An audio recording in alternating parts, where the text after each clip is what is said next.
Glória a Deus, meus irmãos, bom dia, que a graça e a paz do Senhor Jesus seja no seu coração em mais uma manhã que o Senhor preparou para nós. Que bênção estarmos juntos, hoje é o dia 3, é o dia 3, a gente tem que acordar, tem que despertar e que bom que você está aqui, acredito que tá tudo certo. Hoje eu coloquei aqui o meu computador num lugarzinho diferente. Agora estou usando duas telas aqui para o nosso encontro. E nós estamos numa semana muito importante do nosso projeto de 21 dias. Talvez você está chegando hoje e você não saiba o que está acontecendo. Nós estamos em um tempo de oração, de jejum e de estudo da palavra. Nós estamos fazendo 21 dias e nós estamos chamando esse tempo de os filhos da graça, porque queremos ser os filhos e a família que Deus nos criou para ser. 21 dias divididos em 3 semanas. Nessa primeira semana nós estamos falando sobre maturidade espiritual, sobre a importância de sermos filhos maduros. E hoje, o dia 3, o tema desse dia é muito objetivo. Nós não podemos tornar a graça vã. Eu queria começar com você lendo a Bíblia em 1 Coríntios capítulo 4, versículo de número 1. Se você está com a sua Bíblia, eu queria que você já pegasse ela em nome de Jesus e que você que está chegando agora já clicasse no botão gostei do vídeo. Se você ainda não é inscrito, se inscreva no meu canal e também compartilhe esse link com as pessoas que você deseja abençoar. Nós estamos aqui sendo abençoados, mas o Senhor nos chamou para abençoar também. 1 Coríntios 4, verso 1 diz assim: Assim, pois, importa que os homens nos considerem como ministros de Cristo e dispenseiros dos mistérios de Deus. Ora, além disso, o que se requer dos dispenseiros é que cada um seja encontrado fiel. Você sabe, tem duas coisas que tem martelado aqui na minha cabeça esses últimos dias. A primeira: a vida se resume em quem nós vamos colocar a nossa confiança. Ponto. É isso que se resume. Se nós vamos crer ou se nós não vamos crer que Deus é bom. E a segunda coisa da vida é sobre a expectativa de Deus a nosso respeito. O Senhor não espera que nós sejamos pessoas extraordinárias, perfeitas. Deus não espera que você seja aquele assim que vai ser um astro, ser uma pessoa incrível e que o seu nome possa ecoar em gerações e gerações, assim como ele fez com Davi, com Abraão. E glória a Deus, que Deus use você e que faça com que a sua história seja contada por gerações e gerações. Mas essa não é a expectativa do coração de Deus. Deus espera simplesmente que você seja fiel naquilo que Ele colocou você para fazer. Esse é o coração do Senhor, é que os dispenseiros sejam encontrados fiéis. Simplesmente. É sobre isso que eu quero falar aqui nesse curto tempo que eu tenho contigo nessa manhã. Você já parou para pensar que tudo que você tem vem de Deus? Teu tempo, os teus recursos, a sua família, os seus relacionamentos. Na verdade, nada é de fato nosso. Até o ar nós puxamos e temos que devolver. Quando você vai tomar banho, você passa o sabonete, até a sujeira que gruda na sua pele você precisa mandar embora depois. A comida que a gente come manda embora, a água que a gente bebe manda embora. A gente tá aqui pagando aluguel na vida. O carro não é nosso, a gente paga o IPVA. A casa não é nossa, nós pagamos o IPTU. O salário não é nosso. A gente paga imposto para cá, imposto para lá. Mas veja só, o fato de não ser nosso nos dá a entender que existe uma responsabilidade. Existe uma expectativa no coração de Deus em ter colocado tudo ao nosso dispor e à nossa disposição.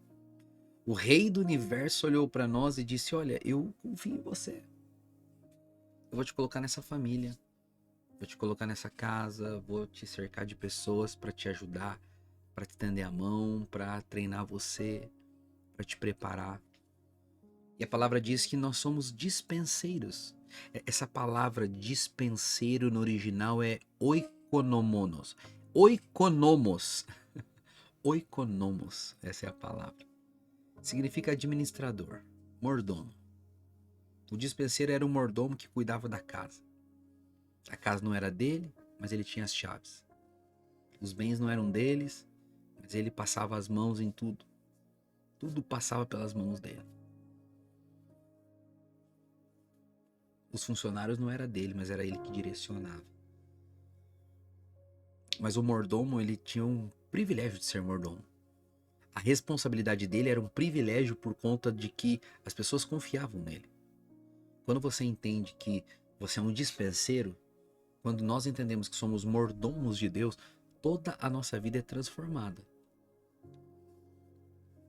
O dinheiro que você tem, muitas vezes as pessoas tratam o dinheiro como se fosse delas. Eu trabalhei, eu ganhei, então é meu. E porque é meu, eu gasto do jeito que eu quiser. Eu dou quando eu quero, para quem eu quero. Mas quando você entende que o dinheiro que você tem é fruto da graça de Deus, da sabedoria de Deus, do poder do Espírito Santo, da saúde que ele te deu para adquirir riquezas. Quando você entende que o seu dinheiro, na verdade, é resultado da bondade e da confiança de Deus na sua vida, você se torna um bom mordomo. Você entende que o teu emprego, quem deu foi ele. Quem Deus usou, ou melhor, quem te deu o emprego foi Deus. Porque Deus usou essa pessoa para te abençoar. Então, quando você pega o seu dinheiro, você não vai fazer o que você quiser, você vai falar: Deus, o que o Senhor deseja que eu faça com esse recurso? Como eu devo administrar aquilo que é seu, mas que o Senhor colocou os meus cuidados? Consegue entender que muda tudo? O teu tempo. Quando você acha que a vida é aleatória e você precisa escolher da maneira que você mesmo acha correto investir o seu tempo, você vai viver reclamando da vida. Porque o tempo passa muito rápido. Porque as coisas são muito passageiras, então vamos viver o dia de hoje. Porque o amanhã pertence a Deus. A gente não tem muito tempo, vamos aproveitar. Mas quando você entende que, na verdade, cada manhã, cada novo dia é uma oportunidade que Deus está te dando para que você possa ser um instrumento nas mãos dele e para que você possa provar de tudo aquilo que ele tem para você, a questão muda tudo, porque você vai falar para ele: Deus, o que o Senhor quer que eu faça com o meu tempo? E como eu posso administrar melhor o pouco tempo que eu tenho? Pensa nos seus dons, as habilidades que você tem, os dons naturais que você possui. Nada disso veio de você, foi Deus que te deu. Lá em 1 Coríntios 4:7, o apóstolo Paulo pergunta: o que vocês têm que vocês não receberam? E do que você está se gloriando como se não tivesse recebido nada? Paulo deixa claro: tudo que temos, temos porque recebemos de Deus. Os nossos relacionamentos, da mesma maneira, Deus colocou as pessoas certas na nossa vida. Nossos maridos, esposas, Deus nos deu os nossos filhos, Deus nos deu os nossos pais. Não foi você que escolheu. Foi Deus que me deu minha esposa. E com a minha esposa, Deus me deu uma sogra, Deus me deu um sogro, Deus me deu cunhados, cunhadas. Eu preciso entender que tudo veio dele. Quando eu entendo que a minha família foi dada por Deus, eu vou pensar duas vezes na maneira como eu vou tratar a minha família. Porque essas pessoas foram confiadas a mim. Eu não sou dono dessas pessoas. Eu fui privilegiado ou presenteado por Deus. Quando você acha que é dono de tudo, você fica preocupado com como aquilo pode ser útil para o teu prazer. Porque na sua cabeça você é dono. Mas quando você tem a mentalidade de dispenseiro, isso é, de mordomo, Você não usa mais as coisas e as pessoas para o seu próprio prazer. O desejo do seu coração é como que eu posso agora servir melhor as pessoas e as coisas, porque eu sei que não são minhas, então eu preciso valorizá-las. É claro, o que eu estou dizendo aqui não é o que acontece assim da noite para o dia, mas você precisa entender uma coisa, meu irmão, minha irmã. Deus confiou em você. Lembra lá no livro de Mateus 25? Pega a sua Bíblia aí. Mateus, capítulo de número 25. Abra aí comigo. Mateus 25. A gente vai ler o versículo 14. Mateus 25, 14. Abra lá. Vamos ler esse texto. Diz assim, ó. Pois será como um homem que, ausentando-se do país, chamou seus servos e lhes confiou seus bens. A um deu 5 talentos, a outro 2 e a outro 1. Cada um segundo a sua própria capacidade. E então partiu. Veja só, veja só. O Senhor estava para ir viajar, chama os seus servos e entrega a ele bens. Ele não emprestou, tá? Ele simplesmente entregou. Não deixou nenhuma instrução. A única coisa que a Bíblia fala é que ele deixou de acordo com a capacidade. Capacidade é potencial, tá bom? Preste atenção. Capacidade é potencial. Ok? Ok? Ele deu 5 talentos para um, 2 talentos para outro e 1 talento para um. Naquela época, um talento era uma quantidade assim enorme. Equivalia a anos de trabalho de um operário comum. 5 talentos, então, era uma fortuna. Mas aquele que tinha recebido 1 talento só também tinha algo muito precioso. Já pensou? Deus chama você e te diz, olha, eu vou deixar uma quantia significativa nas suas mãos e estou indo embora. Depois a gente conversa do assunto.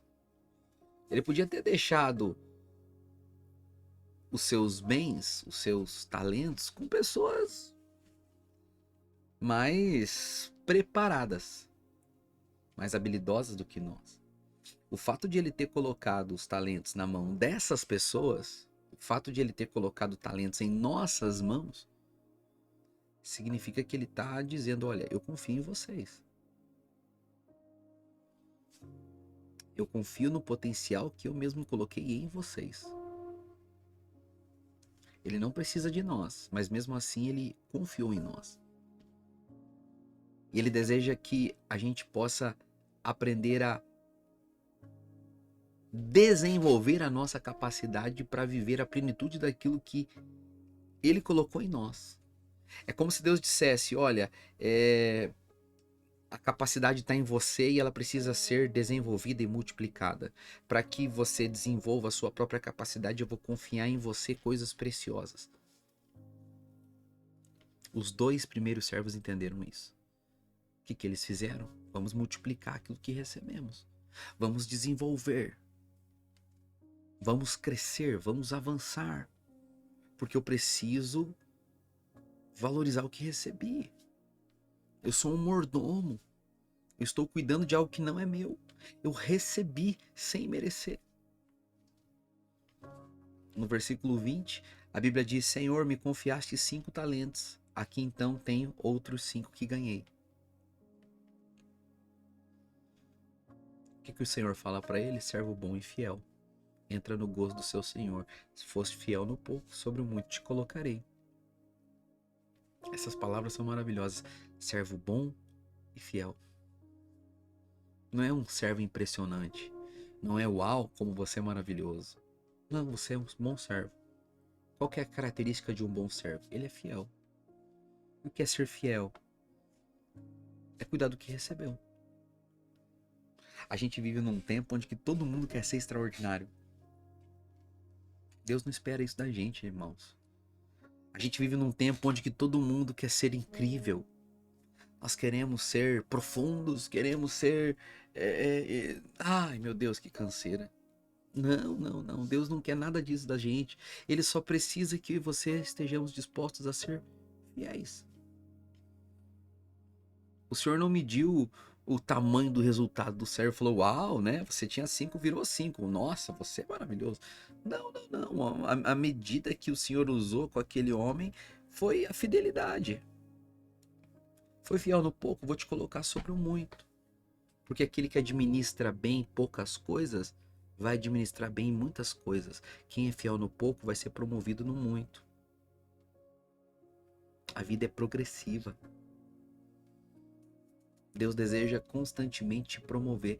Pastor, eu não sei, eu não consigo provar de tudo aquilo que Deus tem para mim. É porque talvez você não tenha sido promovido por Deus. Pastor, eu não sei, vai ano e vem ano, eu não consigo experimentar do que Deus tem. Pois é, talvez você precisa começar a ser fiel nas pequenas coisas. Mas você primeiro precisa entender o privilégio que nós temos em receber de Deus aquilo que Ele nos deu. Nós somos privilegiados, gente. Tem gente que só reclama do que recebeu de Deus, reclama da mulher, reclama dos filhos, reclama do trabalho, reclama do dinheiro que tem, reclama da igreja que tem, reclama das pessoas que tem, reclama do dinheiro que tem, reclama dos amigos que tem, reclama da célula que tem, reclama do líder que tem. Não é fiel. Não consegue olhar para o pouco que recebeu e dizer: ó Senhor, obrigado, porque eu não merecia nada. Mas o Senhor, em sua graça, em sua infinita bondade, tem me dado muito mais do que eu mereço. Existe um verso que o apóstolo Paulo escreveu lá em 1 Coríntios capítulo 15. Pega a sua Bíblia aí. Vamos ler esse texto também. Pega a palavra aí comigo. Meu Deus, o tempo tá voando hoje. 1 Coríntios 15, 10. A Bíblia diz assim, ó: mas pela graça de Deus, 1 Coríntios 15, 10. Abriu? Abriu? Mas pela graça de Deus sou o que sou, e a sua graça para comigo não foi vã. Antes trabalhei muito mais do que todos eles. Todavia não eu, mas a graça de Deus comigo. A gente tem que ler com calma isso aqui. Eu trabalhei mais que todo mundo, mas na verdade quem trabalhou foi a graça de Deus, não foi eu. Tudo que eu tenho porque eu recebi de graça. Mas a graça que eu recebi foi multiplicada. Eu entendi o privilégio que é receber a graça. Eu entendi o privilégio que é ter recebido de Deus algo que eu não merecia. E no final ele fala ainda: olha, eu não fiz nada, foi a graça que fez. Não é mérito meu, não é obra das minhas forças. A gente vive um tempo onde as pessoas recebem a graça e dizem: estou na graça, vamos viver uma vida de pecado. Estou na graça, vamos viver uma vida de licenciosidade. Olha, vamos sentar e esperar Jesus voltar, porque estamos na graça. Ah, meu irmão, eu gosto de falar da graça de Adão. A graça de Adão era assim: todo dia ele acordava e dizia: Senhor, o que eu tenho para fazer hoje? Ó, Adão, tá tudo pronto, o que você acha que precisa ser feito? Vai desfrutar, meu filho.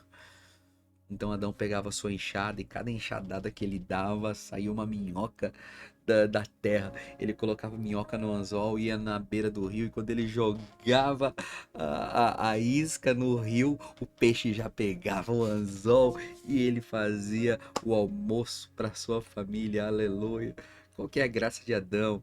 É de você estar cercado de plenitude e abundância e você desfrutar e experimentar das coisas boas que já estão prontas para você. Essa é a graça. Graça não é você simplesmente sentar, colocar a barriga para cima, na sombra e na água fresca e falar: eu sou filho de Deus, vamos esperar Jesus voltar. Não, não, não, não, não, não, não. A graça vai nos fazer trabalhar mais. A graça vai nos fazer caminhar mais em santidade. A graça vai fazer a gente se envolver mais com a obra de Deus.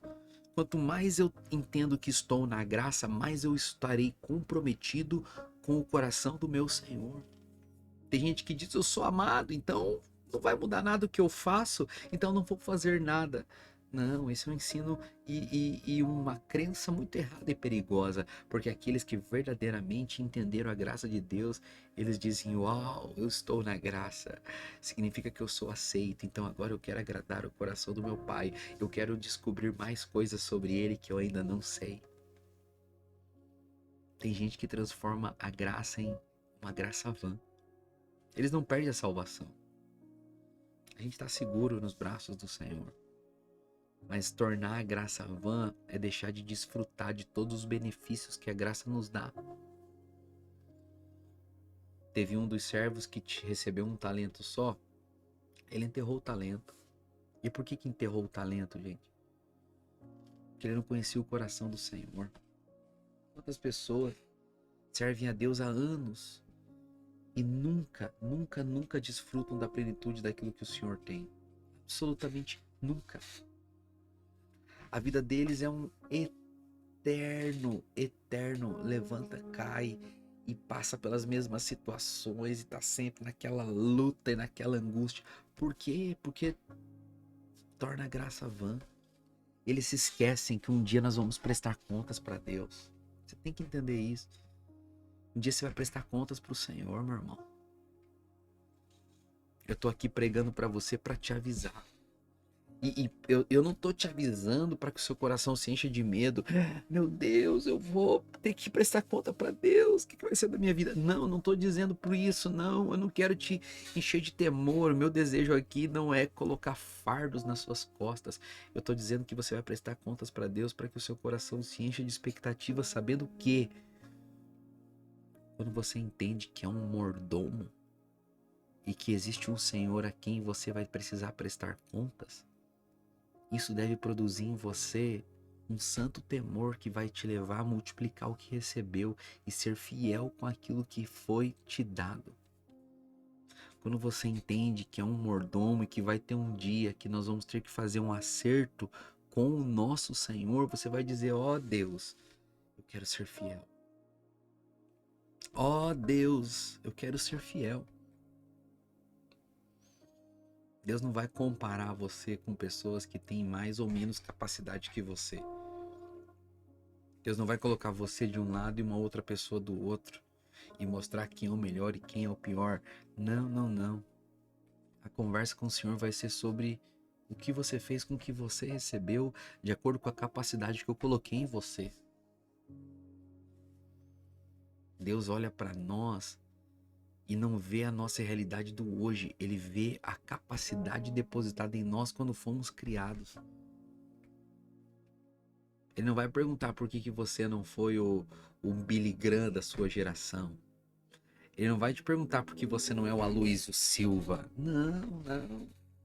Ele não vai perguntar por que você não orou como as mulheres do coque. Ele não vai perguntar por que você não acordou de madrugada para buscar a face dele. Ele não vai te perguntar isso. Mas ele vai te perguntar por que você não acordou quando eu te chamei. Ele vai perguntar por que você não pregou para as pessoas que eu coloquei no seu caminho. Por que você não foi fiel com aquilo que eu te dei. A fidelidade não exige de você nada extraordinário, gente. Absolutamente nada. Ser fiel significa ser alguém constante.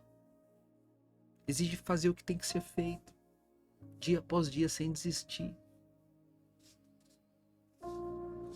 Ser fiel não tem nada a ver com a quantidade de seguidores que nós temos nas redes sociais, com os likes que nós recebemos, e muito menos com os títulos e as medalhas e os diplomas que tem no nosso nome.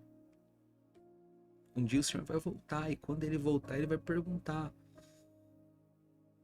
Não é sobre aquilo que você conquistou.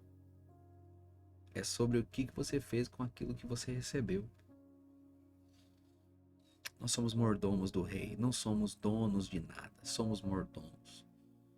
Essa é uma honra, essa é uma honra. Tem uma música da Juliane Souza que ela diz: Jesus, a maior honra da minha vida é do seu sofrer participar.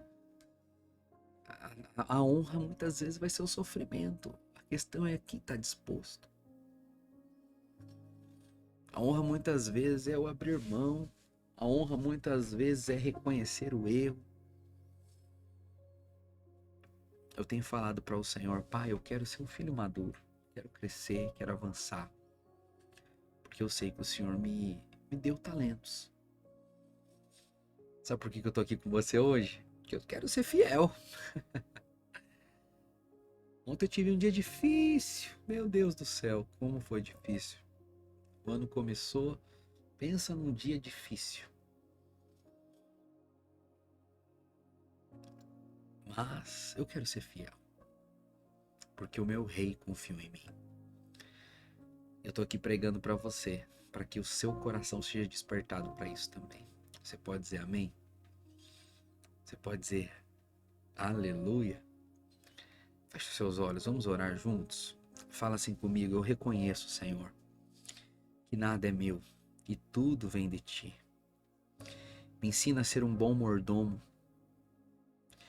que eu não torne a graça vã, que eu seja fiel naquilo que o Senhor me deu, para que eu possa ouvir da sua boca que eu sou um servo bom e um servo fiel, que eu possa alegrar o seu coração com a minha vida.